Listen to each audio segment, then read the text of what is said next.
The elevator door slid open just as his hand closed around her wrist. Let go of me. "Let go of me," You're hurting me. Rhea whispered, panic flooding her chest like ice water. She didn't think, didn't look, just yanked her arm free and stumbled forward into the elevator, her shoulders slamming against the metal wall. The doors began to close, slow and mechanical, and for one terrible second, she thought he'd follow her inside. But then the gap narrowed, and Marcus's face disappeared behind the steel, and she was alone. Except she wasn't. Rhea's head snapped up, and her breath caught in her throat. A man stood 3 feet away from her, perfectly still in the corner of the elevator. Black suit, black tie, blood on his knuckles. His dark eyes met hers with no surprise, no question, just a calm, assessing silence that made her skin prickle. She pressed herself against the wall, her heart hammering so hard she could feel it in her throat. The elevator descended. Neither of them moved. "I'm sorry," she managed, her voice barely above a whisper. "I didn't mean to—" "Quiet," he said. It wasn't harsh, just a command, smooth and absolute. And for some reason, she obeyed. Footsteps echoed from somewhere above. Then Marcus's voice muffled through the elevator shaft. "Rhea, don't do this. Just come back. We can talk." Her whole body went rigid. The man in the suit glanced at the ceiling, then back at her. His expression didn't change. The elevator stopped. The doors opened. Marcus was standing there, breathing hard, his hand braced against the doorframe, his eyes locked on hers, and that familiar smile spread across his face, the one that used to make her feel safe, the one that now made her stomach turn. "Baby, come on," Marcus said softly. "You're being dramatic." The man in the suit stepped forward. Just one step, but it changed everything. The air shifted. Marcus's smile faltered. "She's with me," the man said. His voice was quiet, final. There was no aggression in it, no threat, but Marcus went pale. He took a step back, hands raised slightly, like he'd just recognized something dangerous. "I didn't know," Marcus said quickly. "I didn't realize she was—" "Leave." Marcus looked at Rhea one last time, something dark flickering in his eyes. Then he turned and walked away, his footsteps fading down the hallway. The elevator doors closed again. Rhea's knees buckled, and she slid down the wall until she was sitting on the floor, her hands shaking so hard she had to press them against her thighs. She couldn't breathe right, couldn't think. "Thank you," she whispered. The man didn't respond. He pressed a button, and the elevator began moving again. She looked up at him, really looked this time. He was tall, maybe early 30s, with sharp cheekbones and black hair swept back from his face. There was a stillness to him, like he existed outside of normal time, moving only when necessary. And those eyes, cold and dark and too aware. "Who are you?" she asked. "Someone who is in the wrong place," he said. "Or the right one. Depends on your perspective." The elevator stopped. The doors opened into an underground parking garage. He stepped out without looking back. Rhea scrambled to her feet. "Wait!" He paused, turning slightly. "Please," she said, and she hated how small her voice sounded. "Don't send me back out there." For the first time, something shifted in his expression. Not sympathy exactly, more like recognition. "Get in the car," he said. Before we continue with Rhea's story, hit that subscribe button and drop a comment below. Have you ever had to run from someone who claimed to love you? Let's talk about it. A black sedan sat in the corner of the garage, windows tinted dark. He opened the passenger door and waited. Rhea hesitated, every instinct screaming that getting into a stranger's car was insane, especially a stranger with blood on his hands. But Marcus was still up there. And this man, whoever he was, had made Marcus back down with 3 words. She got in the car. He drove in silence, navigating through the city streets with the ease of someone who knew every shortcut, every camera blind spot.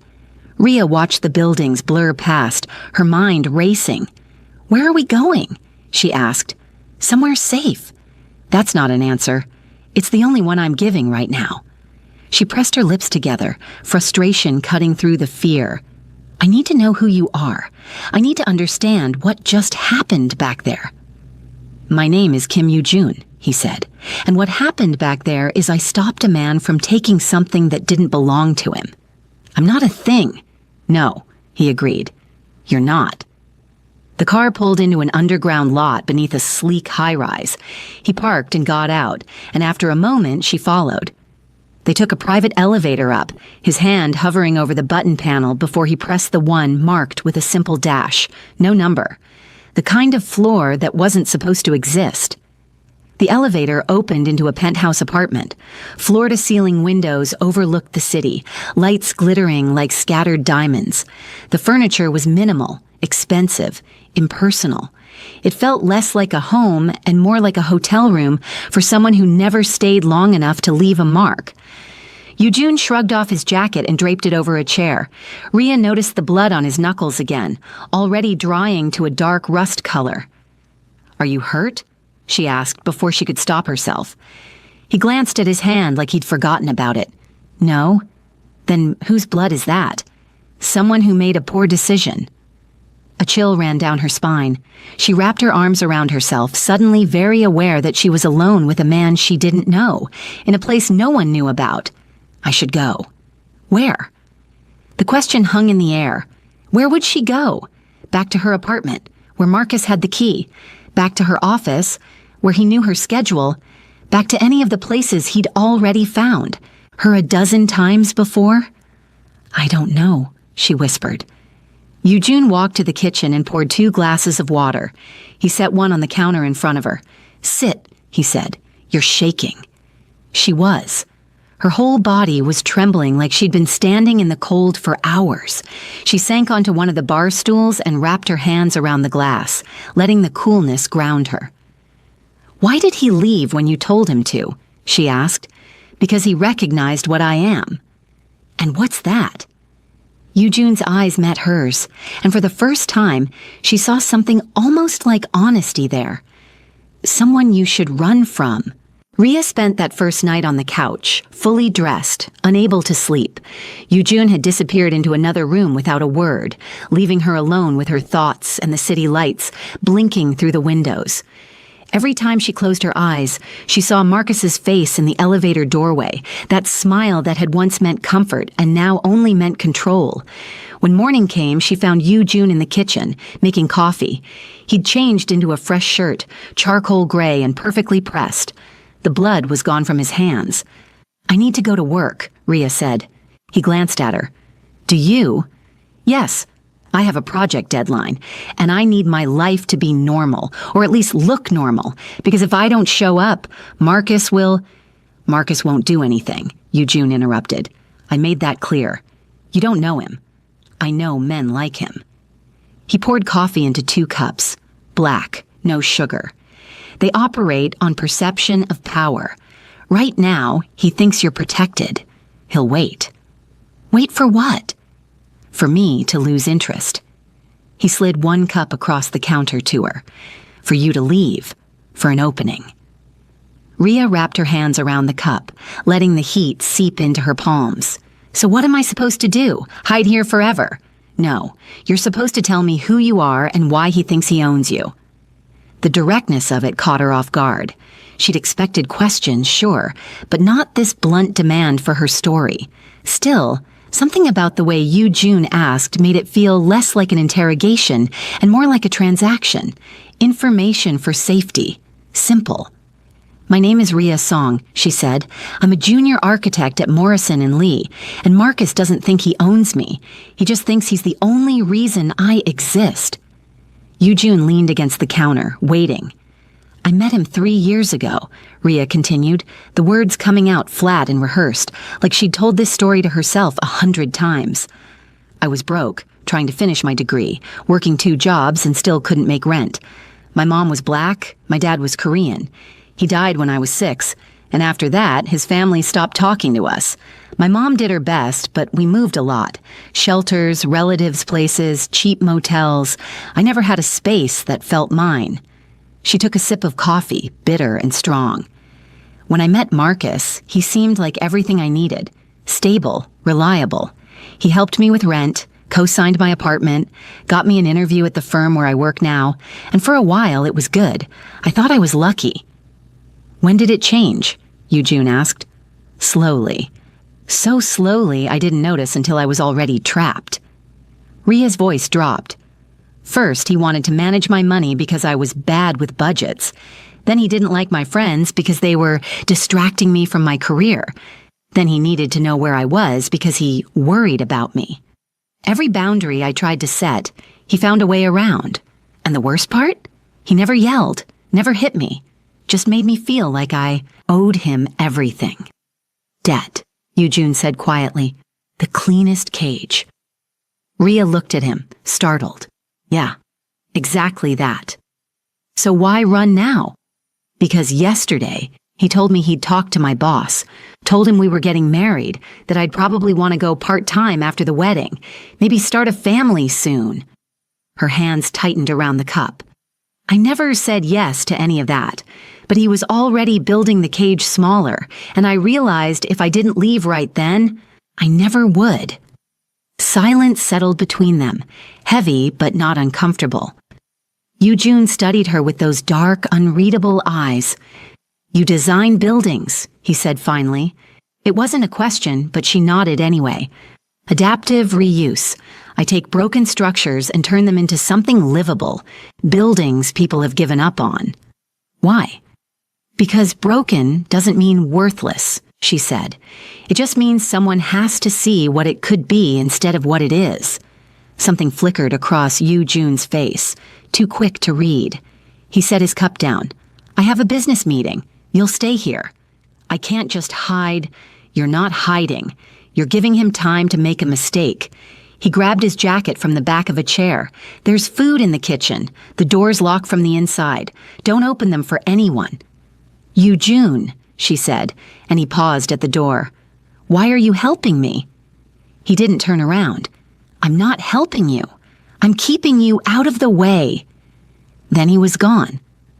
Ria stood alone in the pristine penthouse, coffee going cold in her hands, and wondered what the hell she'd walked into. She spent the day exploring the space, careful not to touch anything that looked important. The apartment was full of contradictions, expensive art on the walls but no personal photos, a bookshelf filled with leather-bound classics, but the spines were too perfect, uncracked. A home that looked lived in but felt hollow. She found paper and pencils in a drawer and did the only thing that ever calmed her mind. She drew. Floor plans at first, then elevations, then a full concept for a children's library. Bright spaces, lots of windows, places where kids could be loud and safe at the same time. She didn't hear Eugene return until he was standing behind her, looking over her shoulder at her sketches. "What is this?" he asked. Ria jumped, her pencil skittering across the page.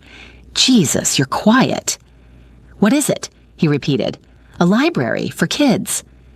She set the pencil down, suddenly self-conscious. "I just needed something to do with my hands." Eugene picked up the sketch, studying it with more attention than she expected. "Why a library?" "Because kids shouldn't have to be quiet to be safe," Ria said. "They should be able to make noise and take up space and still feel protected." He was quiet for a long moment, still looking at the drawing. Then he set it down carefully on the table. "I'm buying a building," he said. "Condemned property in the West District. Needs a complete redesign." Ria blinked. "Okay? I want you to look at it.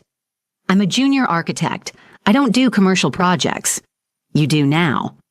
He pulled out his phone and showed her photos of a 6-story brick structure, windows boarded up, graffiti covering the ground floor. "Give me a proposal. What would you do with it?" She stared at the screen, her mind already racing through possibilities. Load-bearing walls, natural light, zoning restrictions. "Why?" "Because I'm curious," Eugene said, "and because you need something to do besides waiting." Ria took the phone from his hand, zooming in on the building's facade. Her fingers itched for her drafting tools. "I'd need measurements, access to the interior, permits, and I'll get you whatever you need." She looked up at him, searching his face for the angle, the trap. But all she saw was that same calm assessment, like he was watching a chess game only he could see. "Okay," she said finally, I'll do it. Yoo-jun nodded once, then headed toward his room. He paused at the doorway. Rhea, he said, and it was the first time he'd used her name. Don't trust me, but don't run from me either. Then he was gone, and she was left holding his phone, staring at a broken building and wondering which one of them was more damaged. 3 days later, Rhea stood inside the condemned building with a flashlight, a measuring tape, and a growing sense of possibility. Yoo-jun had delivered on his promise. She had access, she had the original blueprints, and she had freedom to explore every floor without question. The building was a disaster. Water damage on the 4th floor, structural concerns on the 2nd, outdated electrical throughout. But the bones were good. High ceilings, large windows, original brick that just needed cleaning. She could see it already. Mixed income housing, ground floor community space, something that would serve the neighborhood instead of displacing it. You've been here for 6 hours, Yoo-jun's voice came from behind her. Rhea didn't jump this time. She was getting used to his silent approaches. The load-bearing walls are solid. If we reinforce here and here, we can open up the ground floor completely. Natural light, accessible entrance, space for a community center or cafe. A cafe, he repeated, something almost like amusement in his voice. Or a community center, whatever serves the neighborhood best. She turned to face him, holding up her tablet covered in notes and sketches. This building can be something that actually helps people, not just another luxury development that prices everyone out. That's not profitable. It's sustainable, and it won't get you investigated. She pulled up her calculations. Mixed income housing qualifies for tax incentives. Community space builds goodwill. And if you're trying to clean money, this is a much better front than whatever you usually do. Yoo-jun's eyebrow lifted slightly. You think you know what I do? I know you're not a venture capitalist, Rhea said. I know people are afraid of you. I know you move through the city like you own parts of it. And I know that blood on your knuckles wasn't from a business meeting. And yet you're still here. Because you haven't lied to me, she said. Marcus lied every day and called it love. You don't pretend to be something you're not. Silence stretched between them, broken only by the distant sound of traffic outside. Yoo-jun stepped closer, taking the tablet from her hands and scrolling through her designs. His men had been skeptical when he'd brought her to the site. She'd heard them muttering in Korean, words she half understood from her father's language, the one her mother had tried to teach her before the memories became too painful. Words like waste and distraction and liability. But Yoo-jun had shut them down with a single look. Use her plan, he said now, handing the tablet back. All of it. Rhea's breath caught. You're serious? I don't joke about business. Your men think this is a mistake. My men don't design buildings. He turned toward the exit. You start Monday. I'll have contracts drawn up. Yoo-jun, wait. She caught his arm, then immediately let go, aware of the boundary she'd just crossed. Why are you doing this? He looked at her hand, then at her face. You asked me once why I helped you. I said I didn't. That was true. But keeping you here, giving you this project, that's not about business. Then what is it about? I haven't decided yet, he said, and left her standing in the empty building with her plans and her racing heart. The next 2 weeks blurred together. Rhea threw herself into the project with an intensity that surprised even her. She worked 18-hour days, coordinating with contractors, arguing with Yoo-jun's men about material choices, fighting for every detail that would make the building something special instead of just functional. Yoo-jun watched. He didn't interfere, didn't override her decisions, just observed from the margins like he was studying something he didn't quite understand. Sometimes she'd look up from her drafting table, the one he'd had delivered to the penthouse, and find him reading nearby. Not working, just present. Don't you have criminal empire things to do? She asked one night, exhausted and punchy from too much coffee. I'm doing them. Reading a book is crime? Managing assets is. He turned a page. You're an asset now. Romantic, she said dryly. I didn't say it was. But something had shifted between them, small things. He started asking about her work, actually listening to her explanations of load ratios and zoning codes. She started noticing things about him, the way he took his coffee black at 6 a.m. but added sugar at midnight, how he switched between English and Korean depending on who he was talking to, his voice changing pitch and rhythm, the scar on his left hand that he never explained. One night, she couldn't sleep. She found him on the balcony, smoking a cigarette and staring at the city lights. "I didn't know you smoked," she said. "I don't, usually." He took a drag, exhaled slowly. "Bad habit from when I was younger." Rhea leaned against the railing beside him, keeping a careful distance. "How old were you when you got into this life?" 16. "That's young. Old enough." He stubbed out the cigarette. "My family was killed in a territorial dispute. The men who raised me after taught me that trust is a liability and control is survival." "Do you believe that?" "I did," he said, "for a long time." "And now?" Yujun turned to look at her, and the intensity in his eyes made her breath catch. "Now you're in my home, redesigning my property and asking questions no one else would dare ask. So I'm questioning everything I thought I knew about control." The air between them felt electric, charged with something Rhea couldn't name. She should step back, should maintain the professional distance that had kept things safe. Instead, she stepped closer. "What do you want?" she asked quietly. "Things I shouldn't." "Like what?" "Like this," he said, and kissed her. It wasn't gentle. It was hungry and desperate, and 3 weeks of tension finally breaking. Rhea's hands found his shirt, pulling him closer, and he backed her against the railing, his fingers tangling in her hair. She could taste the cigarette smoke on his tongue, feel the controlled strength in the way he held her, like he was afraid of breaking something fragile.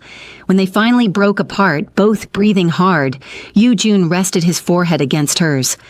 "This is a bad idea," he said. "Terrible," she agreed. "You should go inside." "I should." Neither of them moved. "Rhea?" he said, and her name in his mouth sounded like a confession. "I don't do this. I don't let people close. It's not safe." "For you or for them?" "Both." She pulled back enough to meet his eyes. "I'm not asking for safe. I'm asking for real." Something in his expression cracked just for a moment.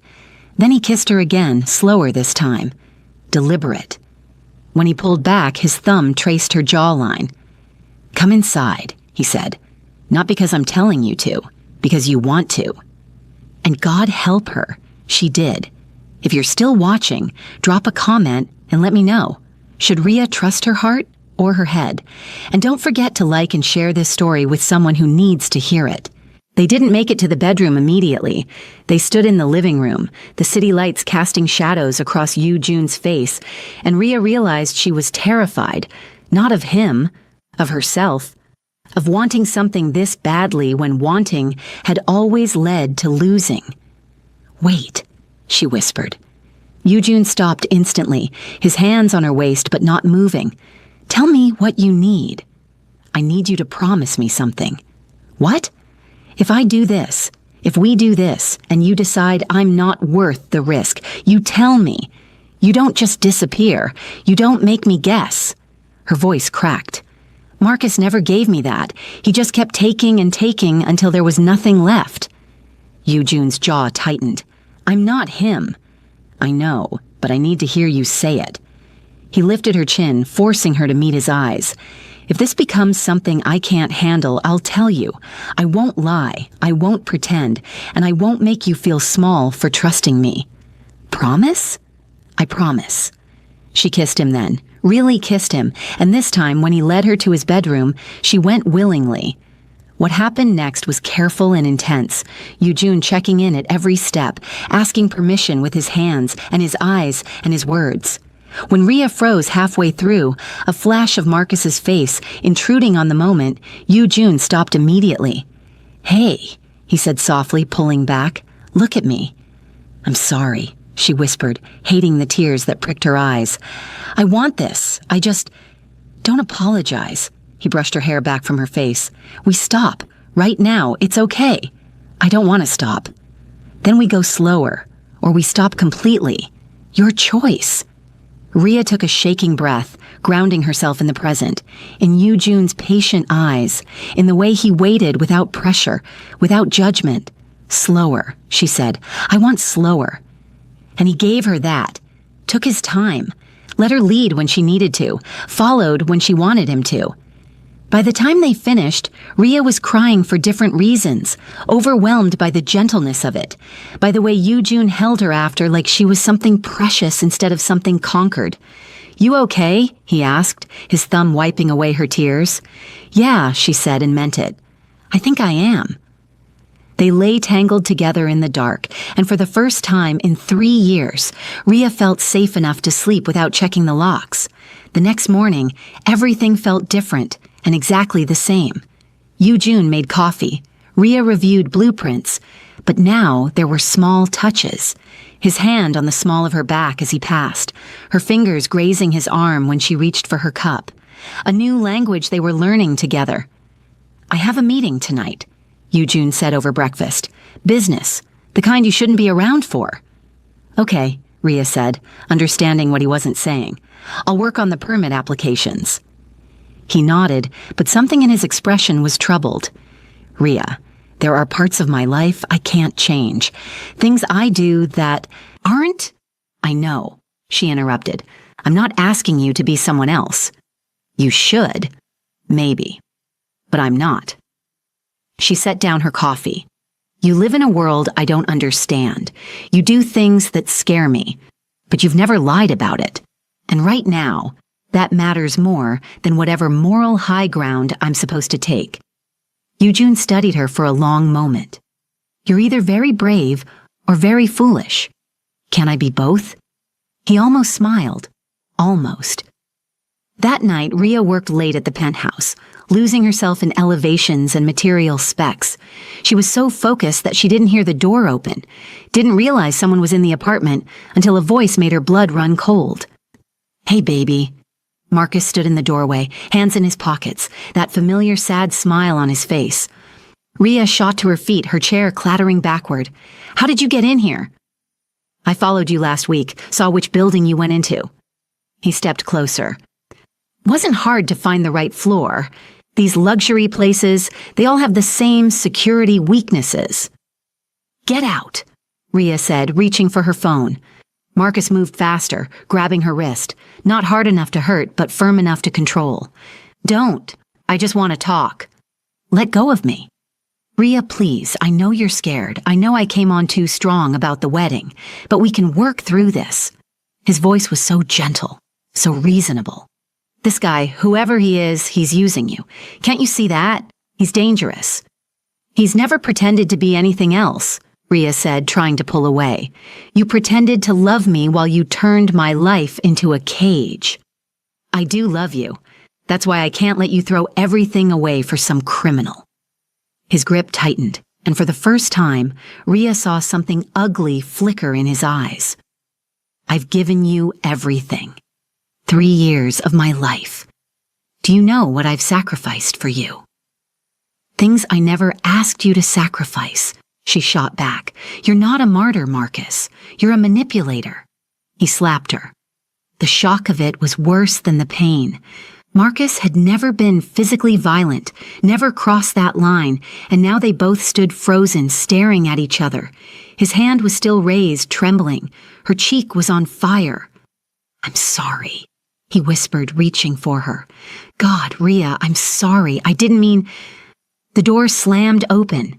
Yoo-jun stood in the doorway, and the look on his face was the most terrifying thing Ria had ever seen. Not rage, something colder, more final. 2 of his men flanked him, both armed. Marcus went pale. "I was just leaving," Yoo-jun finished, permanently. "You can't threaten me. I'll go to the police." Yoo-jun walked forward slowly, deliberately, until he was inches from Marcus. "Go ahead. Tell them how you broke into my home, how you put your hands on her. See how that works out for you." Marcus looked at Ria, desperate. "You're really choosing him? A gangster?" "I'm choosing myself," Ria said quietly. "For the first time in 3 years, I'm choosing me, and that choice doesn't include you." Eugene nodded to his men. They grabbed Marcus by the arms, and he didn't resist, too shocked to fight back. As they dragged him toward the door, Marcus twisted around one last time. "This isn't over," he said. Eugene's voice was soft and absolute. "Yes, it is." The door closed. Silence filled the apartment. Then Eugene was crossing to Rhea, his hands gentle on her face, examining her cheek where the mark was already darkening. "Did he hurt you anywhere else?" he asked, his voice tight with controlled fury. "No, just my face." Her hands were shaking. "How did you know to come back?" "I had cameras installed. Silent alarm when the door opened." He pulled her close and she collapsed against him, finally letting herself break. "I'm sorry. I should have anticipated this. Should have protected you better." "You did protect me," she said into his chest. "You came." "I'll always come," he said, and it sounded like a vow. The next 2 weeks were quiet. Too quiet. Marcus had vanished completely, and while that should have brought relief, it only made Rhea more anxious. Eugene increased security, had men watching her apartment, her office, every place she might go. She should have felt suffocated. Instead, she felt seen. The building project moved forward. Permits approved, contractors hired, groundbreaking scheduled for next month. Rhea poured herself into the work, and slowly, the fear began to fade.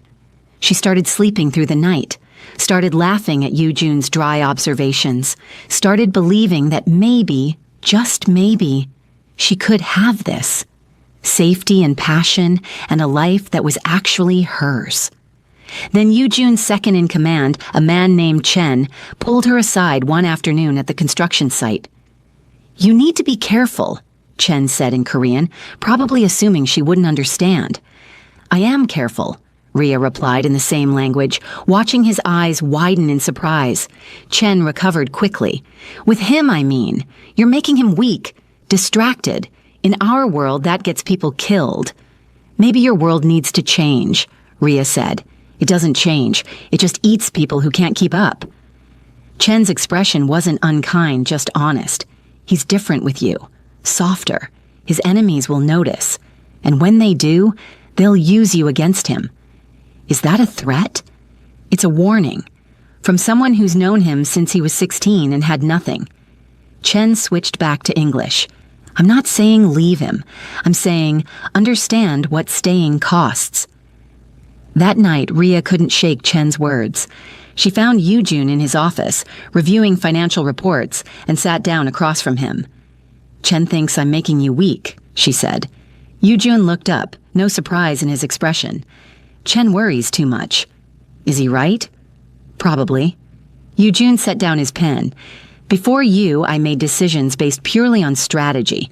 Now I find myself considering how those decisions affect you. That's a liability in my world.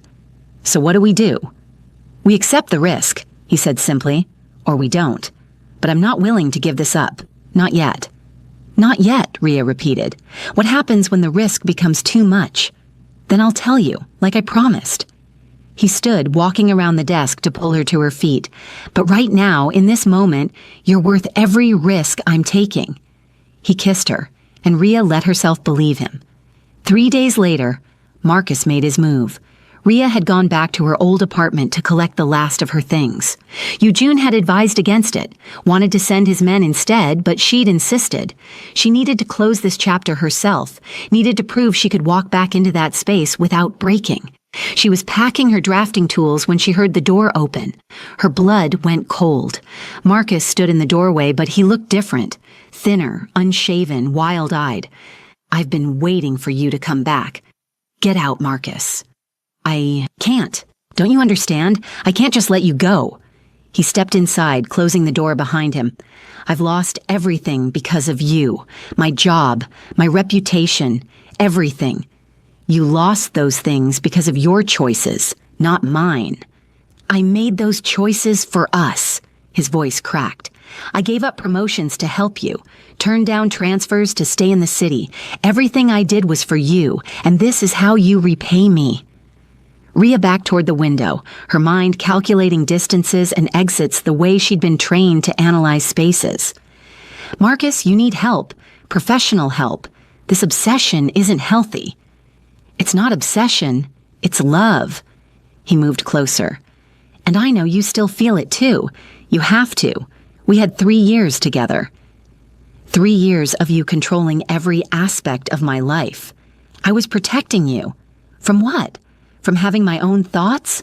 My own money? My own choices? Ria's voice rose. You didn't protect me, Marcus. You isolated me. And you called it love because that's easier than admitting you were just afraid of being alone. Something broke in his expression. He lunged for her, but Ria was already moving. She'd spent 3 weeks studying this apartment, remembering its layout, and she knew exactly where the fire escape was. She threw open the window and climbed out just as Marcus's hand closed on empty air. "Ria!" he shouted. "Don't you dare run from me again!" But she was already down the fire escape, hitting the alley at a run. She pulled out her phone with shaking hands and called Yu Jun. "He found me," she gasped. "At my apartment. I got out, but..." "Stay on the line. Tell me where you are." She gave him the intersection, then kept moving, weaving through side streets. Behind her, she could hear Marcus calling her name, his voice echoing off the buildings. Her architect's brain kicked in automatically, mapping routes, identifying choke points, finding the path of least resistance. She ducked into a parking garage, found a maintenance door she'd noticed months ago when she'd surveyed the building for a project. It led to a service corridor that opened onto the next street. By the time Marcus reached the garage, she was gone. Yu Jun found her 2 blocks away, pulling up in his black sedan with 3 cars behind him. He got out, looked her over for injuries, then pulled her into his arms. "Are you hurt?" "No, I got out." Her voice was steadier than she expected. "I didn't need you to save me, but I'm glad you're here." "Always," he said, and meant it. His men spread out, searching for Marcus. They found him an hour later, still looking for Ria in the streets around her apartment. Yu Jun's men brought him to a warehouse on the edge of the city. Ria insisted on being there. Marcus was sitting in a chair when they arrived, his hands zip-tied in front of him. He looked small now. Pathetic. Nothing like the man who'd controlled her life for 3 years. "You're really with him," Marcus said when he saw her. "After everything I did for you, you're choosing a criminal." Ria walked forward until she was standing directly in front of him. "You didn't make me strong, Marcus. You just made me afraid. He didn't save me from you. He just gave me space to save myself. That's the difference. That's what you never understood." She turned to Yu Jun. "I'm done. Let's go." "What about him?" Yu Jun asked. "He's not worth it. Let him go. He's already lost everything that mattered to him. His control, his image, me, there's nothing left to take." Yu Jun nodded to his men. They cut Marcus's restraints and left him sitting in that empty warehouse, exactly as alone as he'd always feared he'd be. 6 months later, Ria stood in front of the renovated building, watching families move into their new apartments.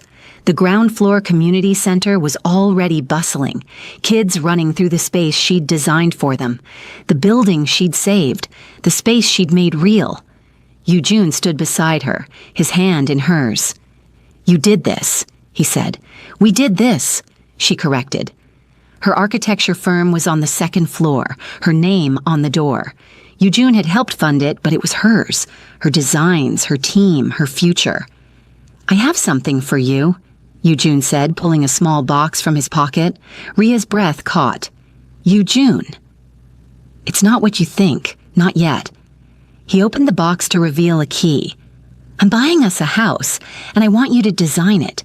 Every room, every detail, a space that's completely ours."